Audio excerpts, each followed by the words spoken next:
So yun ang ano, tapos na tayong kumain ng 2-piece chicken and isang 1-piece burger steak eh. So dito tayo ngayon sa may Jollibee magsaysay. Ayan, may mga tao dito. And pauwi na ako. Pero dahil nga sa surroundings natin, sa environment, no, sa crowd, sa ingay, so I just realized, no, mayroon akong realization ba. So labas tayo para mas maganda. So hindi ko naubos yung isang chicken.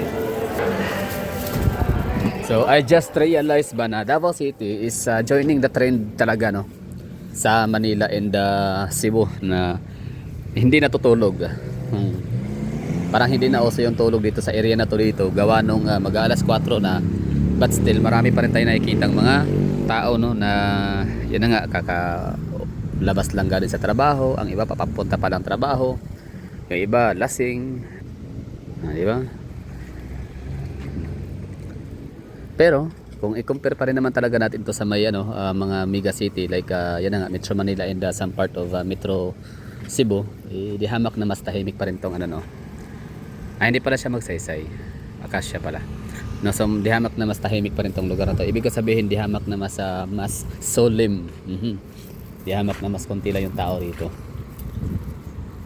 Pero yun nga, bali may mga bumabiyahe pa rin ng mga sasakyan. So ngayon kung ikaw ay taga ibang lugar dito sa Pilipinas at pupunta ka ng Davao City, just in case lang mamamasyal ka dito, bibisita ka, like wala ka lang magawa sa buhay, tapos meron ka nakitang murang ticket ng eroplano, so try mo pumunta dito sa Davao City at magliliwaliw, maglalakad-lakad dito, magmamasid-masid ganitong oras, no, alas 3 ng umaga. So ano ka dito, still hindi ka pa rin dito masyadong, I mean mararamdaman mo naman talaga yung katahimikan kasi nga hindi nga talaga gaya sa Metro Cebu and Metro Manila na pag ganitong oras ay mas marami talaga yung lugar nila, mas maraming tao, no. Pero dito may tao pa rin still, no? So hindi ka matakot na atakihin sa high blood, di ba? In the middle of this oras ng gabi, ng umaga o ano man, no, na walang makakita sa iyo at hindi ka tawag nito ma-rescue. So so just atakihin ka sa puso or sa sa ma-stroke ka, so okay lang, no, may makapulot pa rin sa iyo dito para idalahin ka sa hospital. So ito yung area na to dito, so kasama pa rin to sa ating pinaka heart of the city or pinaka downtown area. So it's Yango rin, I mean Ramon Magsaysay Avenue, itong yung way na yan kung saan galing yung van na yan. Tapos kapag dito ka naman na area, so yun na po yung si Imrecto Street, yun yung walang kalye, walang kable na kalye, no, wala kang makikita mga overhead wires. Tapos ito namang kinatatayuan natin is ito yung Acacia. Maliit lang siya na Acacia Street. Basta Acacia tawag dito. And STI College, tapos sa unahan Gaisano Mall of Davao. So ito lang, kumbaga Davao City is slowly joining the trend, no,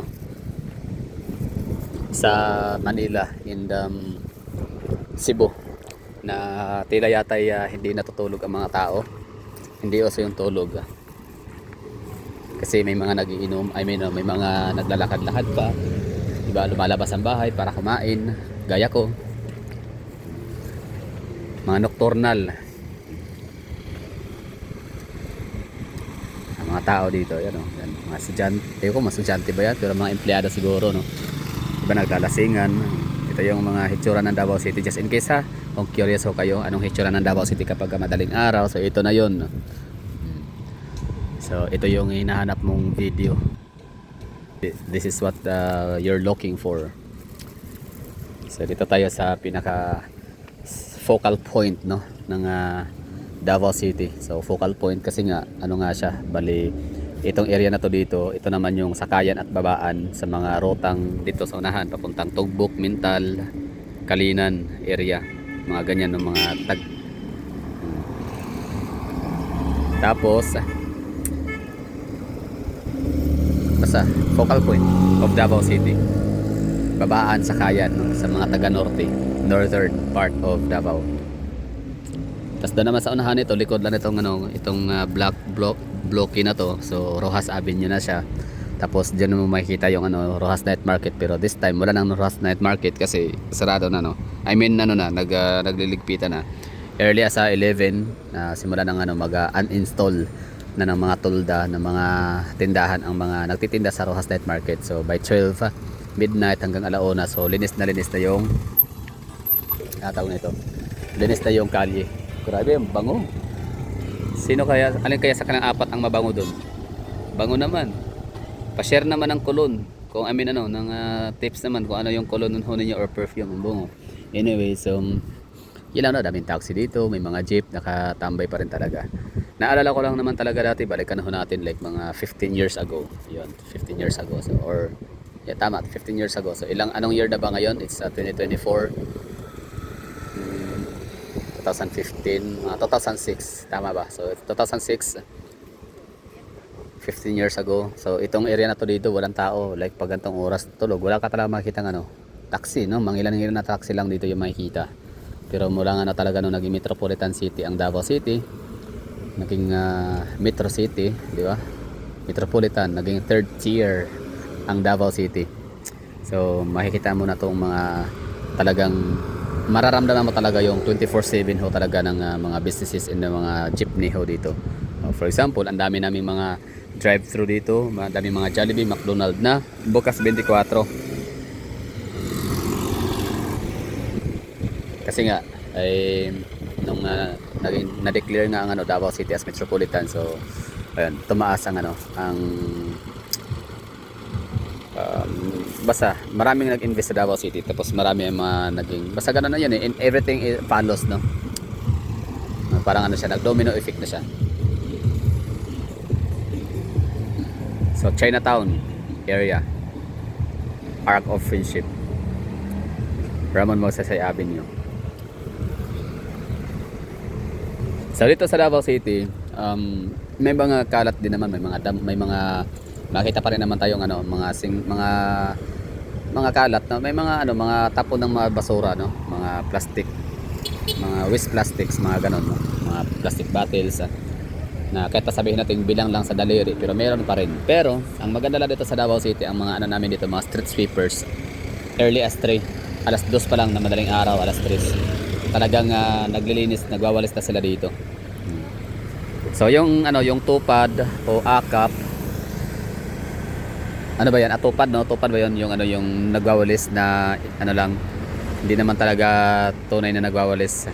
Pakitang tao lang na nagwawalis sila, picture, tapos yun na, makatanggap na sila ng sahod. So dito sa Davao City, wala pa mang tupad, hindi pa nauso yun. Dito sa Davao City, may mga na talaga, may programa na ang Davao City para magbigay ng trabaho, pangkabuhayan sa mga kita paano walang mapasokang trabaho, yun na nga. So magwalis, no.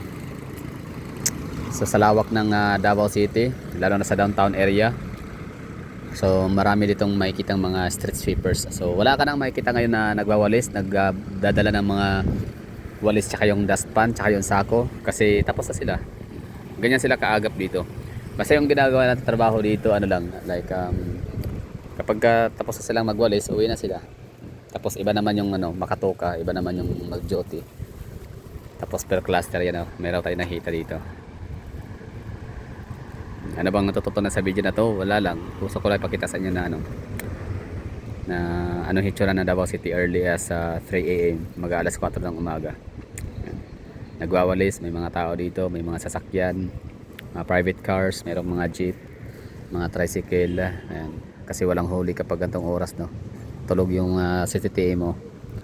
Tapos yan, taxi. Tapos Jollibee, loob ingay doon kanina. So ito lang, downtown city of Davao. So maraming thank you at sasakay na tayo ng jeep. Yun lang, no, realization ko lang na Davao City is slowly joining the trend of Metro Manila and Metro Cebu na walang tulugan. Lalo na doon sa unahan, no, may may mga balbakwahan, bulalo, balbakwa o may mga basta may mga pagkain din diyan. Pinupuntahan niya ng mga lasing hangover bago matulog, no, bago uwi galing sa inuman, bago uwi ng bahay, diyan muna sila drop by. Tapos mga call center din, mga BPO employee. So dyan din sila nagtatambay, kumakain. Di ba? So kung ikaw yung nanonood nito, if you're coming from different region of the Philippines, na Luzon, Visayas or Mindanao man, o punta ka ng Davao, or ano, curious ka lang ano itsura ng Davao kapag umaga, what if kung umagahin ka dito, what if kung magugutom ka, so don't you worry, because dahil meron ho tayong mga bukas ito ng mga kainan, hindi lang mga fast food chain ha, na mga kilala like ano, Jollibee, Chowking, and McDonald's na open 24 hours, maging mga restaurant, mga karinderya, meron ho tayo dito available. So huwag kayong matakot. Safety, walang problema sa safety dito. Ibig sabihin na dangerous ba ang Davao City? Grabe yung iba, talagang ano, no, pag sinabing Davao, it's part of Mindanao, so napaka-dangerous ang Davao na puntahan. Pero dito wala, kita mo naman mga tao dito, wala. Akala mo talaga yan, naglalakad lang sa kusina, sa kailang sala. So napaka ano dito, napaka komportable. Actually yung ano lang, no, yung dami lang ng bilang ng mga BPO employee, ng mga agents, kung safe ang Davao, walang ano dito, walang magpo-put up ng mga businesses, no, walang business, mag-BPO dito na business, di ba? Walang maglalagay dito ng ano, mga call center kung delikado ang Davao City. So yun lang, at sana mayroon kayong ewan ko, bahala kayo dyan kung meron kayo nakawawala. Basta ako kumain lang at ipinakita ko sa yung itsura ng ano, ng itong lugar. Kasi madalang na tayo makalabas ng gantong oras. Gising tayo lagi ng gantong oras, pero minsan lang tayo makakuha ng opportunity, rason para makapag-vlog sa area. Diba? Mga babae yan, no? So yung mga magulang niyan, kung yan man sila ay mga taga-ibang probinsya, knowing na ang mga anak nilang mga dalaga ay andito sa Davao, nagtatrabaho, nag-aaral, kampante yun, mahimbing ang tulog ng mga magulang niyan. Kasi alam nila na mga anak nila ay nasa magandang lugar, nasa ligtas na lugar.